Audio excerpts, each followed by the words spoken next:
Sannyasasya mahabaho tattvamichhami veditum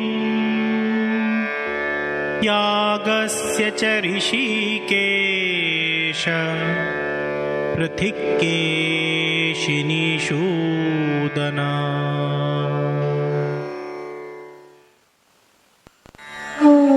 Arjuna said, O Mahabaho, O Rishikesha, O Keshini Sudana, I want to know the truth about sannyasa and tyaga severally. Keshini Sudana, another name of Lord Krishna, meaning the slayer of the demon Keshi. Tyaga, relinquishment or sacrifice. Kamyanam karmanam nyasam sannyasam kavayo viduh sarva karma phala tyagam prahustyagam vichakshana.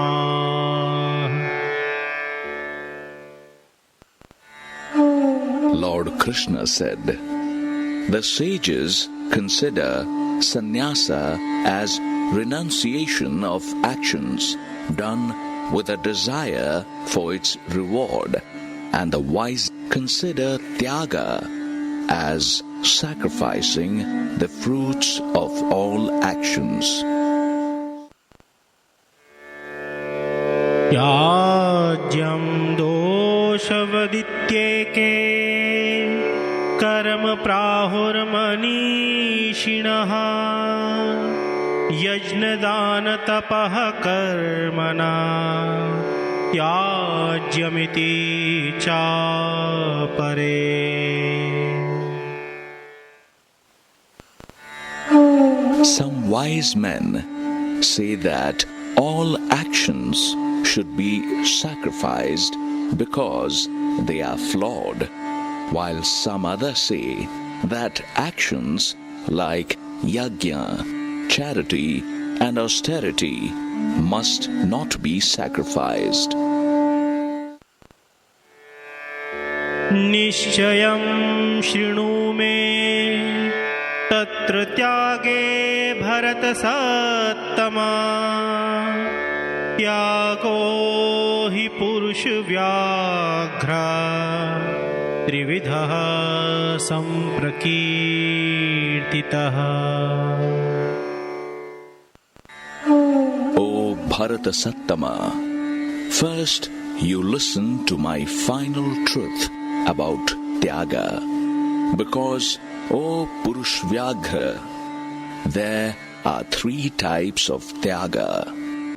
Bharata Sattama, another name of Arjuna, meaning the best among the descendants of King Bharata. Purushvyaghra, another name of Arjuna, meaning the one like a tiger among men. Yajnadana tapah karma na tyajyam karyameva tat yajno danam tapaschaiva pavanani manishinam. The acts of yajna, charity and austerity should not be given up. One should definitely do them, because these three acts of yajna, charity and austerity are the ones that purify the wise. Etānyāpi tu karmāni sangam tyaktva phalāni ca kartavyāni iti me partha nishchitam matamuttamam. O Partha, performing the acts of yajna, charity and austerity, along with other actions without getting attached to their fruits, is one's duty. This is certainly my final opinion. नियतस्य तु सन्न्यासः कर्मणो नोपपद्यते मोहात्तस्य परित्यागस्तामसः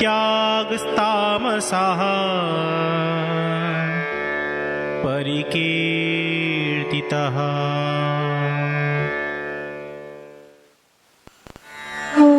It is not advisable to give up one's obligatory duties.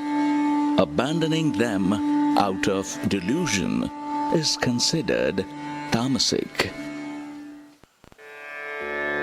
दुःखमेत्येव यत्कर्म कायल्केशभयात् त्यजेत् स कृत्वा राजसं त्यागं नैव त्यागफलं लभेत्. The one who abandons his karma out of fear of physical pain and considering it as sorrow, he doesn't attain the fruits of his sacrifice, even after performing rajasic tyaga. कार्यमित्येव यत्कर्म नियतं क्रियते अर्जुन संगं त्यक्त्वा फलं चैव स त्यागः सात्विको मतः.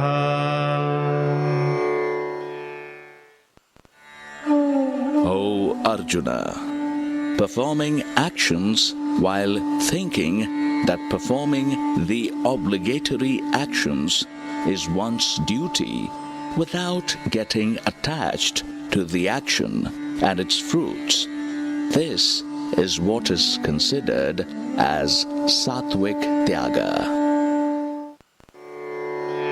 न द्वेष्ट्य कुशलं कर्म कुशलेनानुषज्यते त्यागी स्वत्वसमाविष्टो मेधावी छिन्न संशयः.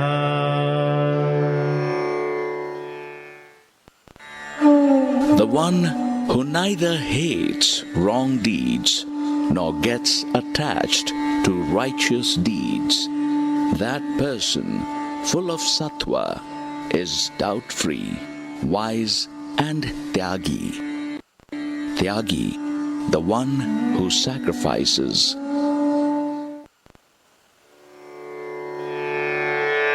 न हि देहभृता शक्यं त्यक्तुं कर्माण्यशेषतः यस्तु कर्मफलत्यागी स त्यागीत्यभिधीयते.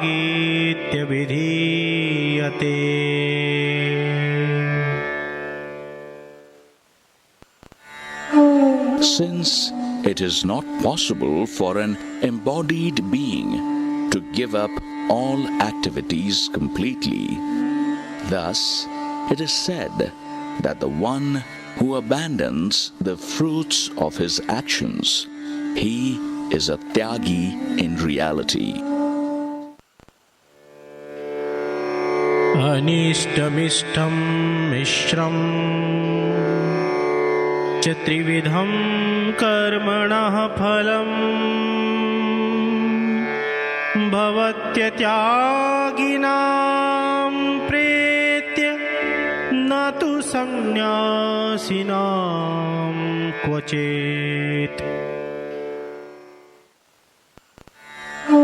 The ones who don't give up the fruits of their actions accrue these three types of fruits after death: desirable, undesirable, or mixed, which are never accrued by the ones who have given up the fruits of their actions.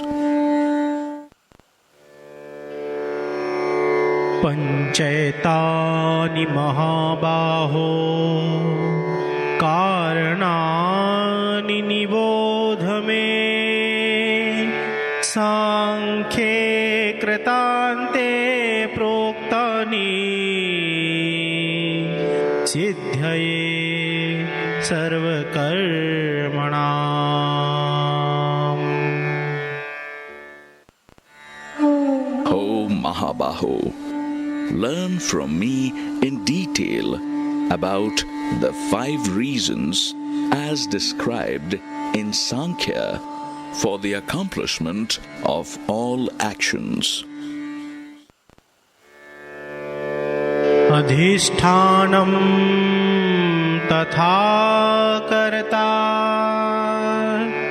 karanam cha prathak vidham vividhāscha prathak cheshtadaivam chaivatri panchamam. Sharirvan manobhir yat karma prarbhate naraha nyayayam va viparitam va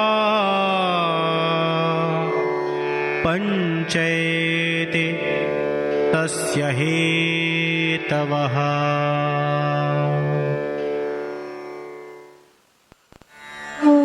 The seat of action, body, the doer, various senses, different kinds of endeavors, and the Supreme Self are the 5 different causes of all actions, whether right or wrong. Whatever actions are performed by the body, speech, and mind, they are all because of these 5 reasons. Tatraivam sati kartarmatmanam kevalam tuyaha pasyatyakrit buddhitvan sapashyati durmati.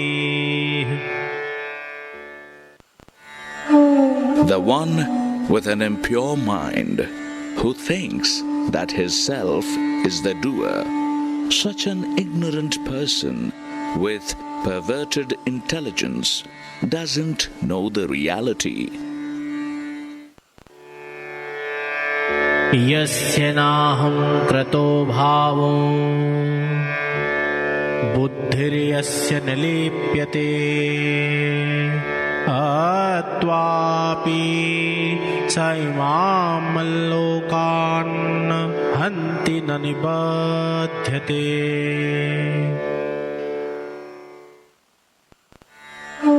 The one who is not egoistic and whose intelligence is not affected by good or bad, even after killing all beings. He doesn't kill them in reality and is not bound by any sin.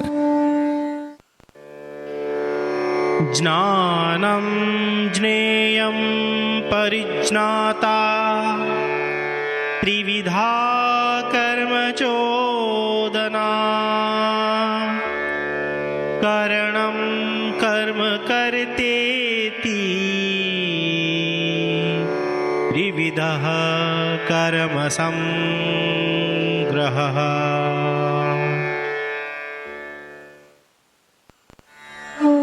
Knowledge, Gye, and the knower are the 3 influences of action, and Karan, karma, and the doer are the 3 bases of action. ज्ञानं कर्म च कर्ता च त्रिधैव गुणभेदतः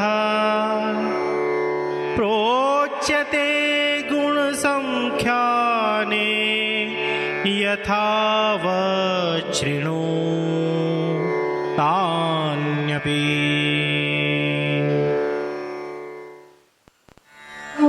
As described in the Samkhya philosophy, there are three kinds of knowledge: karma and the doer, according to the gunas. Listen to the truth about them also from me. सर्वभूतेषु येनैकम् भावमव्ययमीक्ष्यते अविभक्तं विभक्तेषु तज्ज्ञानं विद्धि सात्विकम्.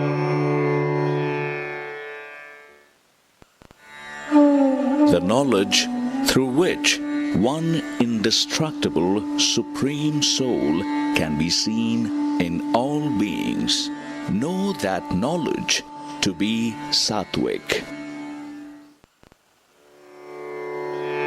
पृथक्त्वेन च यज्ज्ञानं नानाभावान् पृथक्विधान् वेत्ति सर्वेषु भूतेषु तज्ज्ञानं विद्धि राजसम्. The knowledge in which one sees various entities of different kinds in all beings as different from one another. Know that knowledge to be rajasic. यक्तु कृत्स्नवदेकस्मिन् कार्ये सक्तमहेतुकम् अतत्त्वार्थवदल्पं च तत्तामसमुदाहृतम्. The knowledge in which one gets attached to one kind of work as if it is the whole, which is without any reason, and which is untrue and insignificant, that knowledge is called tamasic. नियतं संगरहितमरागद्वेषतः कृतम् अफलप्रेप्सुना कर्म यत्तत्सात्विकमुच्यते.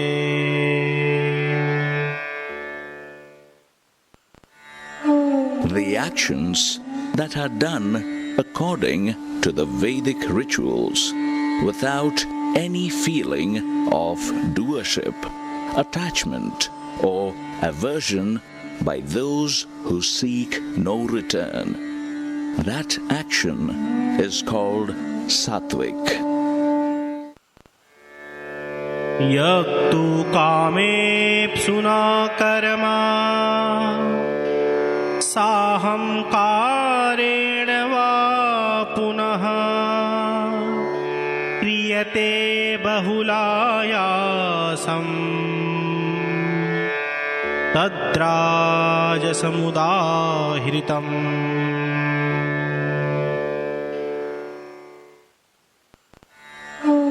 But the actions done with great efforts by the ones who seek something in return, or by those filled with arrogance, such actions are called rajasic.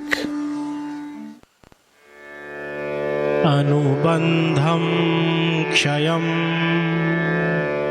हिंसामपनपेक्ष्य च पौरुषम् मोहादारभ्यते कर्म यत्तत्तामसमुच्यते.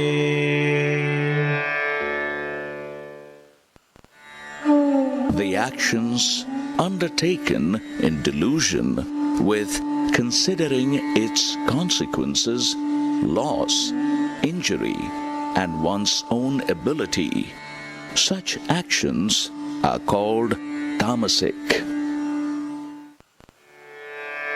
मुक्तिसंगो नहं वादी धृत्युत्साहसमन्वितः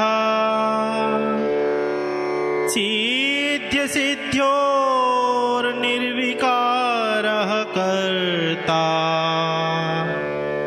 सात्विक उच्यते.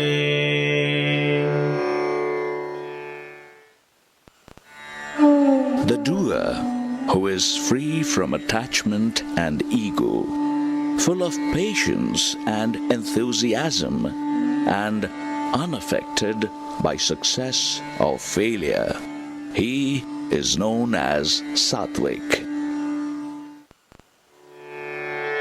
रागी कर्म फल प्रेप्सुर्लुब्धो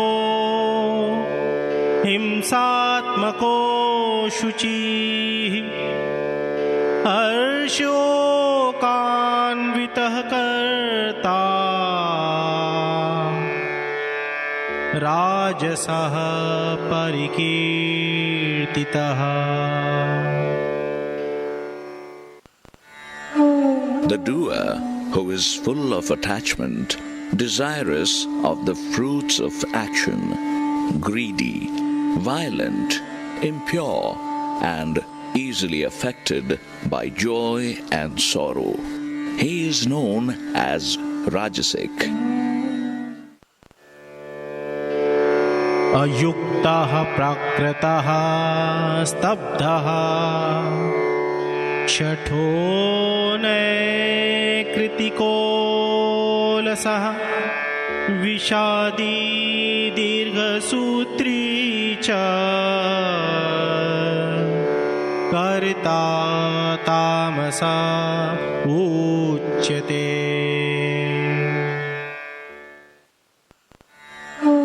The doer, who is unaware of his duties, rude, egoistic, dishonest, inclined to rob others of their livelihood, lazy, sorrowful, and procrastinating, he is known as tamasic.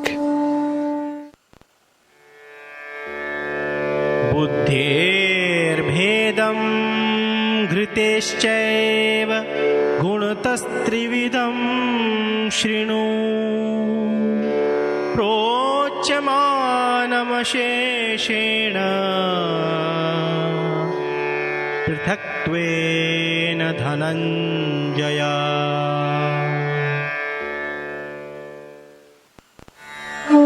O Dhananjaya, now listen to me as I describe in detail the three types of intellect and determination according to the gunas.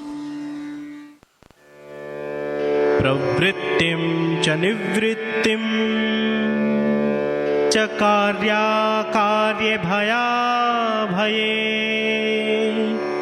बन्धं मोक्षं च या वेत्ति बुद्धिः सा पार्थ सात्विकी. O Partha, the intellect that knows about action and renunciation, right and wrong action, fear and fearlessness, and bondage and liberation, that intellect is sattvic. यया धर्ममधर्मं च कार्यं च कार्यमेव च अयथावत् प्रजानाति बुद्धिः सा पार्थ राजसी.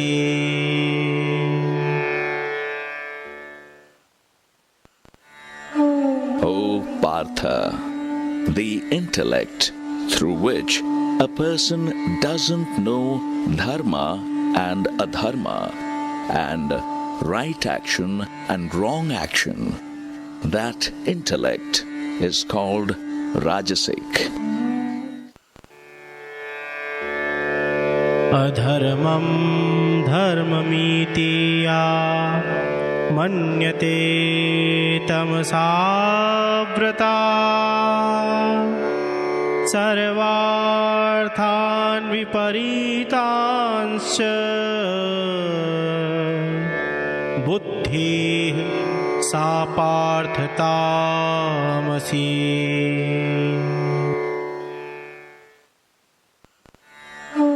O Partha, the intellect that is surrounded by tamas considers adharma as dharma and sees all things in a perverted manner. That intellect is known as tamasic. धृत्यायया धारयते मनः प्राणेन्द्रियक्रियाः योगेनाव्यभिचारिण्या धृतिः सा पार्थ सात्विकी.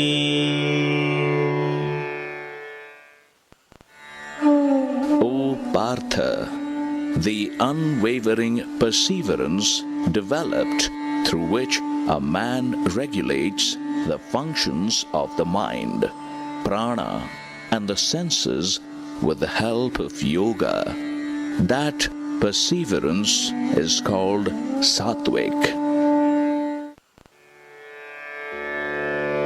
यया तु धर्म कामार्थान् धृत्या धार्यते अर्जुन प्रसंगेन फलाकांक्षी धृतिः सा पार्थ राजसी.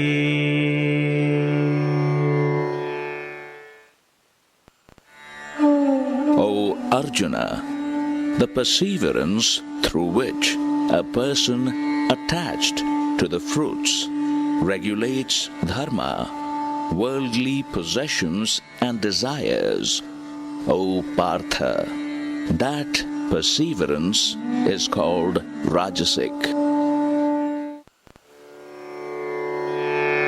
यया स्वपन्नं भयं शोकं विषादं मदमेव च न विमुच्यति दुर्मेधा धृतिः सा पार्थ तामसी.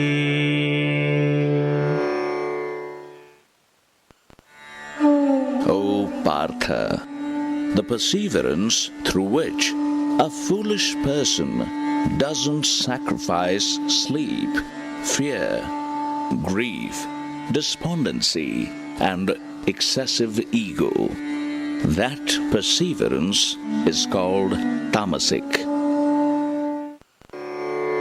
सुखं त्विदानी त्रिविधं शृणु मे भरतर्षभा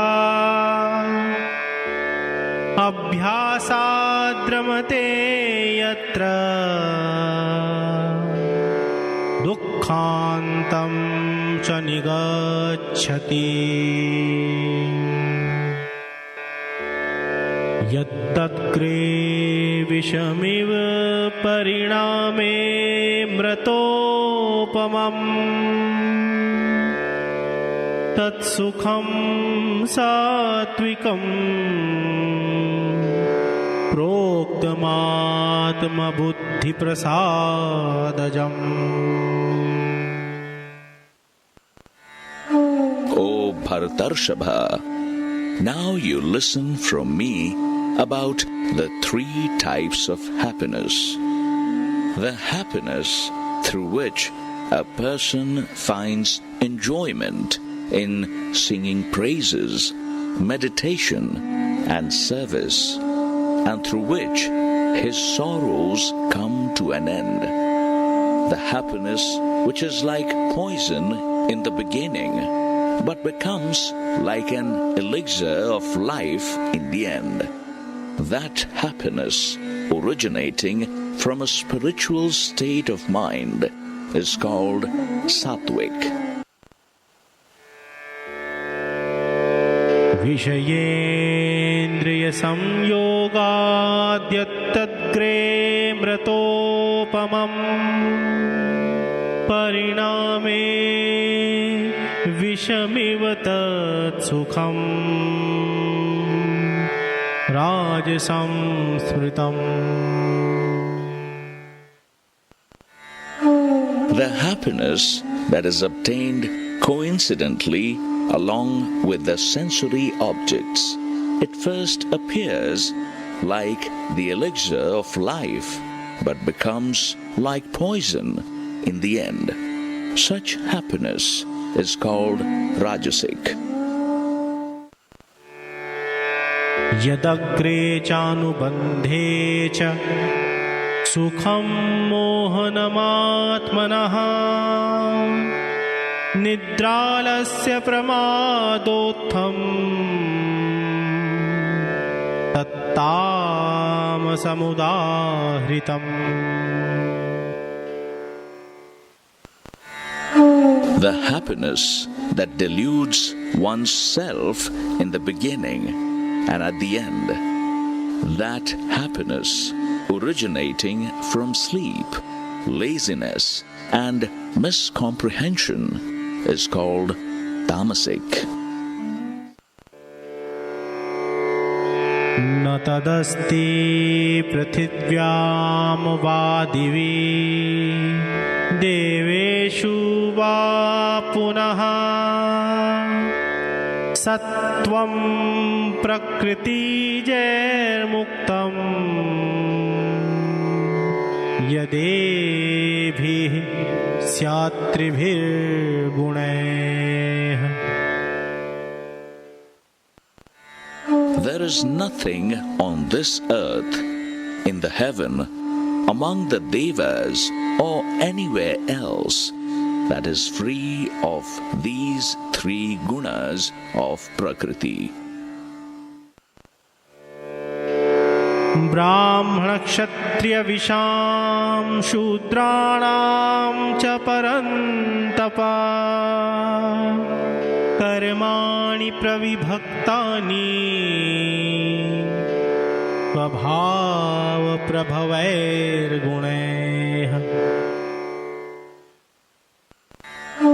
O Parantapa, the karmas of the Brahmanas, Kshatriyas, Vaishyas and Shudras have been distinguished according to the gunas born out of their own nature.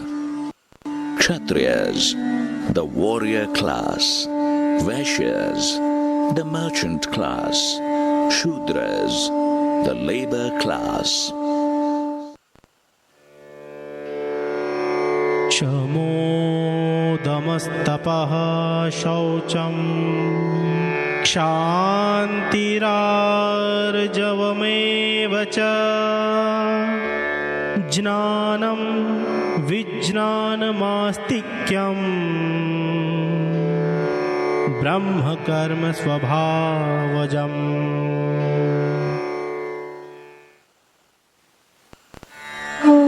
Controlling the mind and the senses, austerity, being pure from inside and outside, forgiving others for their wrong deeds, keeping the body mind and speech upright, having knowledge about the Vedas and Shastras, practicing the Vedic rituals, and having faith in God. All these are the natural duties of Brahmanas.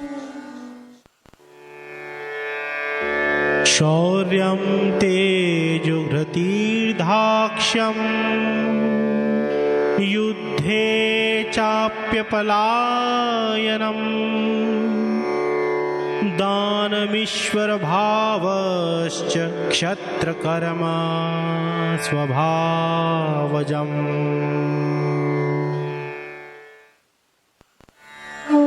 Heroism, splendor, patience, cleverness, not running away from the battle, doing charity, and the quality of leadership. All these are the natural duties of Kshatriyas. ऋषि गोरक्ष वाणिज्यं वैश्यकर्म स्वभावजम् परिचर्यात्मकं कर्म शूद्रस्यापि स्वभावजम्.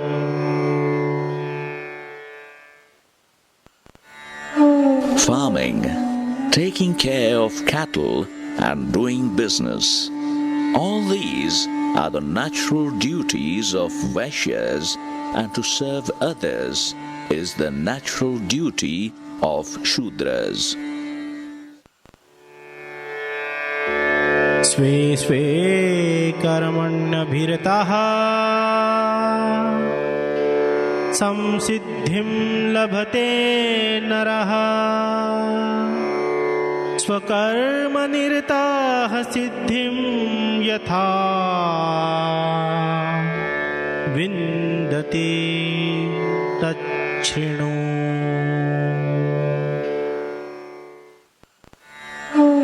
The people who are engaged in their own natural duties attain the supreme goal.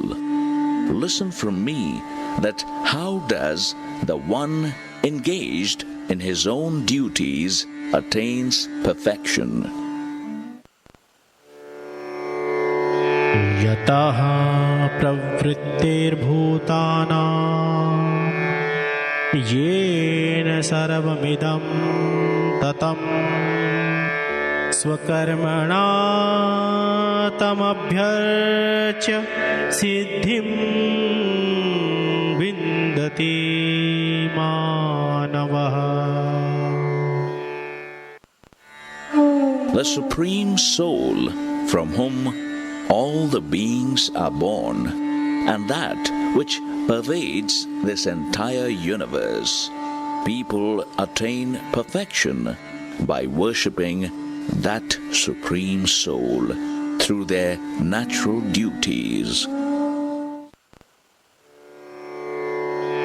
श्रेयान् स्वधर्मो विगुणः परधर्मात् स्वनुष्ठितात् स्वभावनियतं कर्म कुर्वन्नाप्नोति किल्बिषम्. It is better to perform one's own dharma, even though performed imperfectly, rather than performing another's dharma, even though perfectly, because a person performing the duties ordained by one's own nature as their own dharma doesn't incur any sin. सहजं कर्म कौन्तेय सदोषमपि न त्यजेत् सर्वारम्भा हि दोषेण धूमेनाग्निरिवावृताः. O Kaunteya, one should not abandon one's own duties, even if it is full of defects, because all the duties are enveloped by defects, just like the fire is enveloped by smoke. असक्ता बुद्धिः सर्वत्र जितात्मा विगतस्पृहः नैष्कर्म्य सिद्धिं परमां संन्यासेनाधिगच्छति. A person with his intellect free from attachment everywhere, whose body is under his control and has no desires, that person gets free from actions and attains the supreme perfection through Samkhya-Yoga.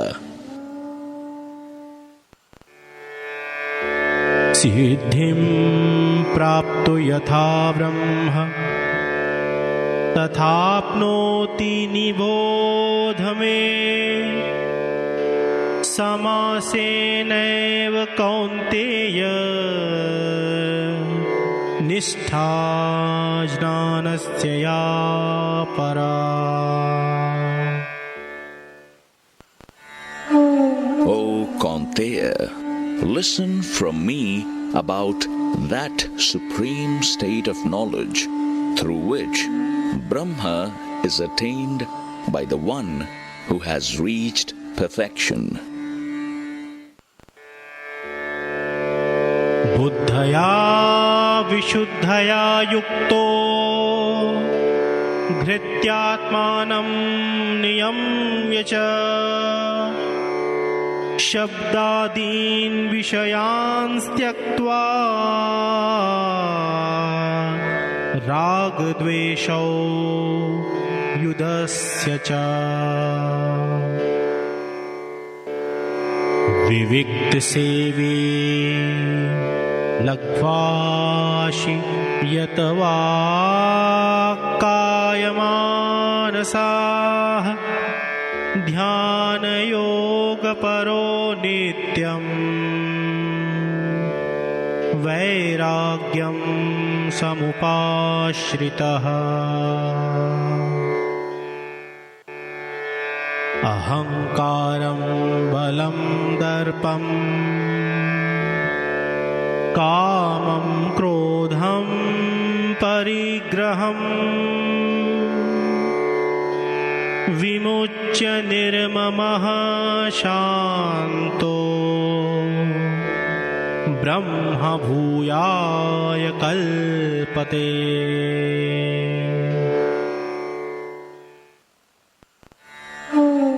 Endowed with a pure intellect, having self-control through courage, sacrificing the sensory objects and abandoning love and hatred, dwelling in silence, eating lightly, having controlled his body, mind and speech, ever engaged in yoga of meditation and taking refuge in dispassion, abandoning the tendencies of ego, power, arrogance, desire, anger and possession, and free from the notion of mine with a calm mind. Such a person attains Brahma. ब्रह्मभूतः प्रसन्नात्मा न शोचति न काङ्क्षति समः सर्वेषु भूतेषु मद्भक्तिं लभते पराम्. Having established himself in that Brahma, that person with a blissful state of mind neither desires nor does he grieve, he rather remains same to all beings and attains my supreme devotion. Bhaktya mamabhijanati yavanyaschasmi tattvataha tato mam tattvato jnatva vishate tadanantaram.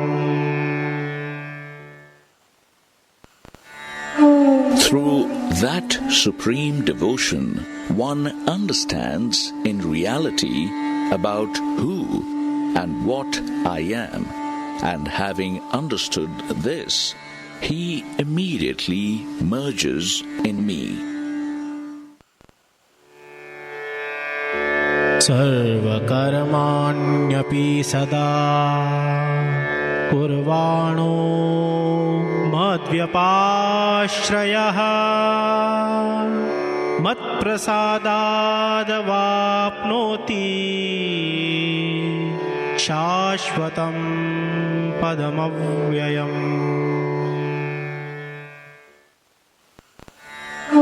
The one who takes refuge in me while being engaged in all kinds of action, he attains that eternal, indestructible, supreme abode through my grace. Cetasa sarvakarmani mayi samnyasya matparaha buddhiyogamupashritya macchittaha satatam bhava.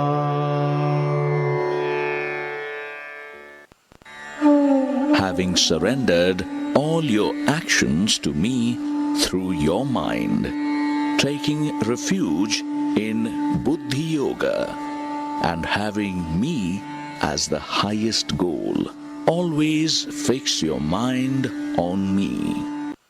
Buddhi Yoga, Yoga of wisdom. Macchittah sarva durgani matprasadat trishyasi atha chetvam ahankaran shrosyasi vinankshyasi.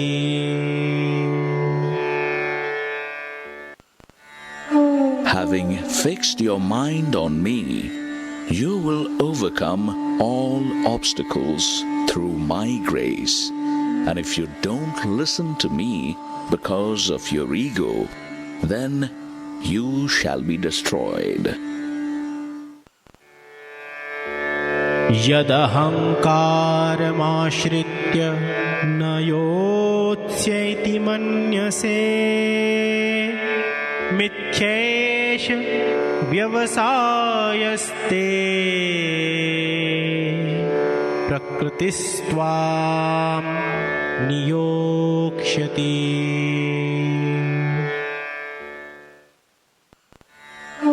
If you are thinking that I will not fight because of your ego, then it is absolutely false, as your nature will nevertheless compel you to fight.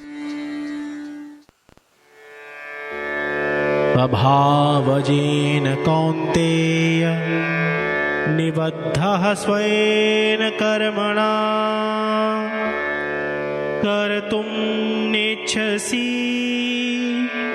yanmohat karishyasya vashopitat. O Kaunteya, you are bound to your duties because of your nature. The actions that you are refusing to perform because of your delusion, you will be compelled to perform them because of your Kshatriya nature. ईश्वरः सर्वभूतानां हृदेशेऽर्जुन तिष्ठति भ्रामयन् सर्वभूतानि यन्त्रारूढानि मायया. O Arjuna, God dwells in the hearts of all beings, and through his Maya, he causes them to revolve according to their nature, as if mounted on a machine-like body. Maya, illusion. तमेव शरणं गच्छ सर्वभावेन भारत तत्प्रसादात् परां शान्तिं स्थानं प्राप्स्यसि शाश्वतम्. O Bharata, surrender to God with all your heart.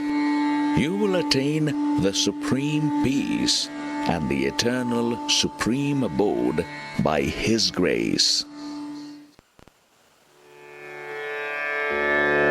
इति ते ज्ञानमाख्यातम् गुह्याद् गुह्यतरं मया विमृच्छेतदशेषेण यथेच्छसि तथा कुरु.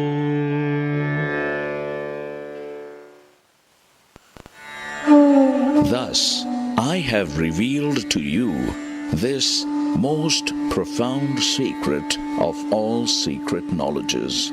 Now you contemplate on it fully and then do as you like. सर्वगुह्यतमं भूयः शृणु मे परमं वचः इष्टोऽसि मे दृढमिति ततो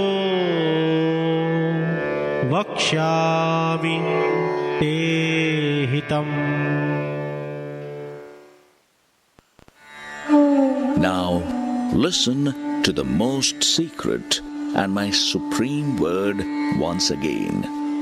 I shall speak that which is good for you, because you are very dear to me. मन्मना भव मद्भक्तो मद्याजी मां नमस्कुरु मामे वैश्यसि सत्यं ते प्रतिजाने प्रियोऽसि मे.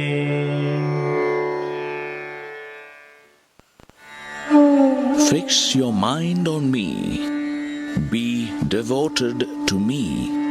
Worship me and bow down to me.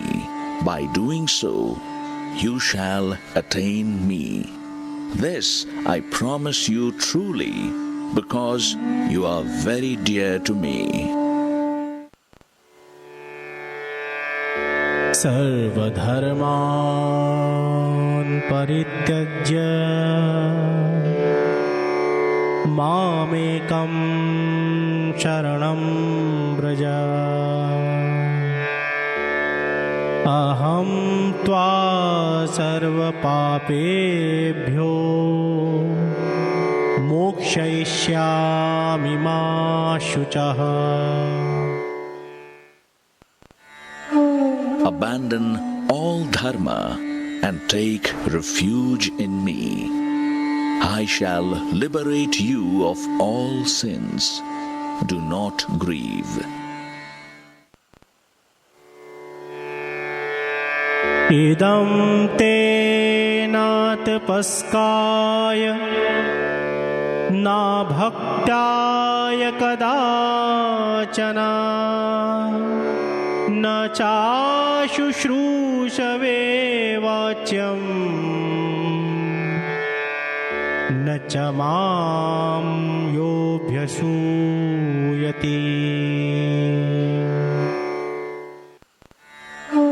Do not speak of these secret words to anyone who is devoid of austerities and devotion. Do not speak of it to the one who doesn't want to hear of it, nor to the one who finds faults in me. Ya idam paramam guhyam madbhakteshvabhidhasyati bhaktim mayi param kritva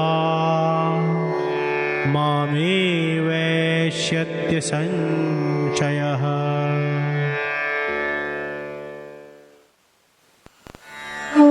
The supreme devotee of mine, who shall tell this supreme secret knowledge, the knowledge of Gita, to my devotees, he shall undoubtedly attain me.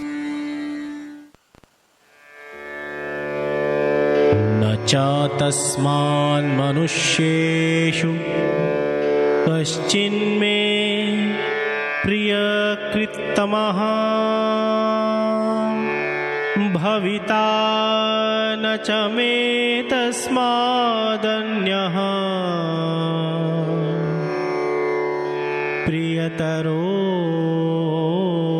भुवि.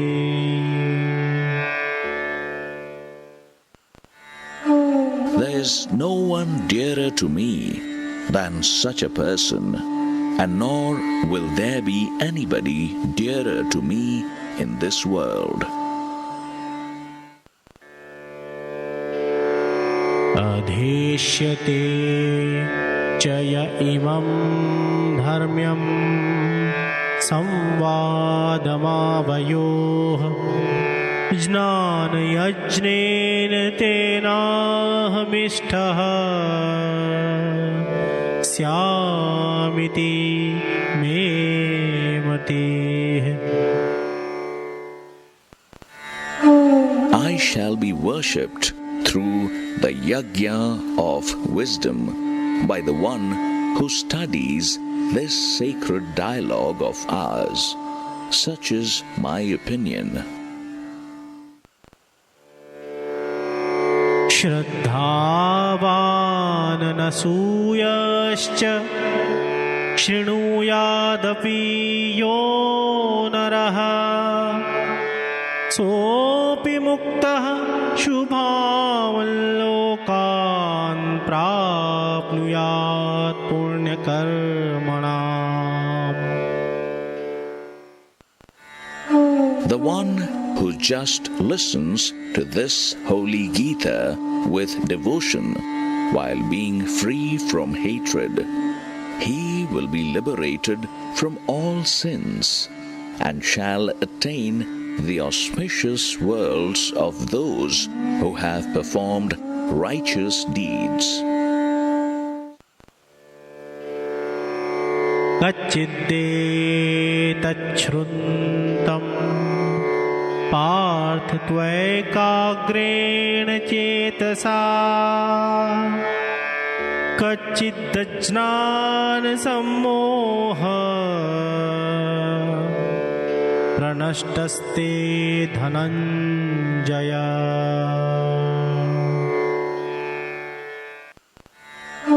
O Partha, did you listen to this with an attentive mind?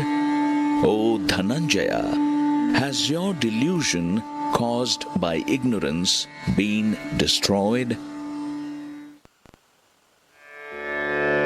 नष्टो मोह स्मृतिर्लब्धा त्वत्प्रसादान्मयाच्युत स्थितोऽस्मि गतसंदेहः करिष्ये वचनं तव.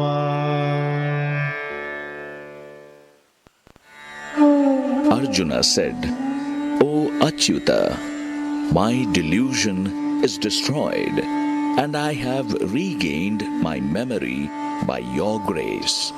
Now I shall stay firm and undoubtedly act according to your word.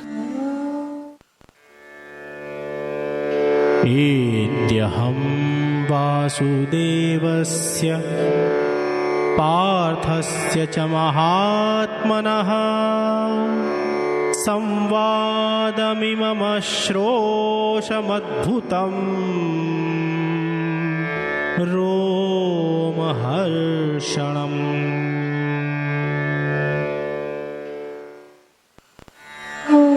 Sanjaya said, Thus I heard the secret and wonderful dialogue between Lord Vasudeva and the noble soul Partha. Vyasa prasadachrutavane tadguhyamaham param yogam yogeshwarat krishnat sakshat kathayatah swayam.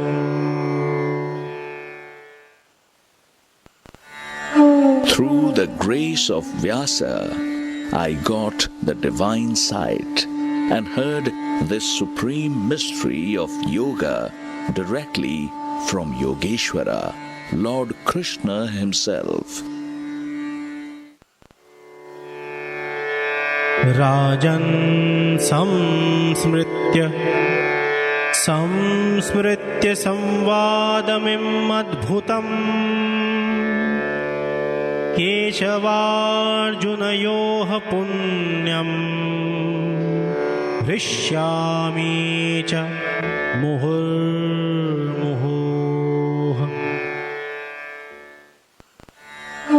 O King, I rejoice again and again by repeatedly remembering this wonderful and sacred dialogue between Lord Keshava and Arjuna.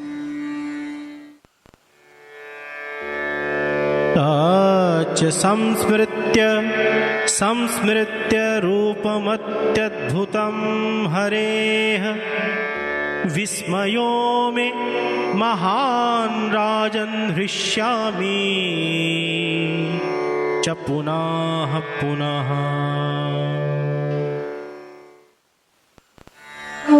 O King, I am struck with wonder, and I rejoice again and again whenever I recall that amazing cosmic form of Lord Krishna. Yatra Yogeshwaraha Krishno yatra partho dhanurdharaha tatra Shri Virjayo bhutir dhruva nitir matir mama.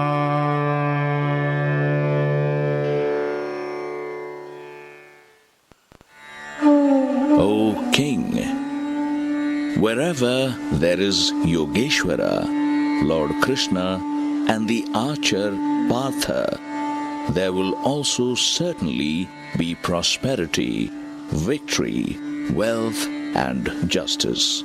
Such is my opinion.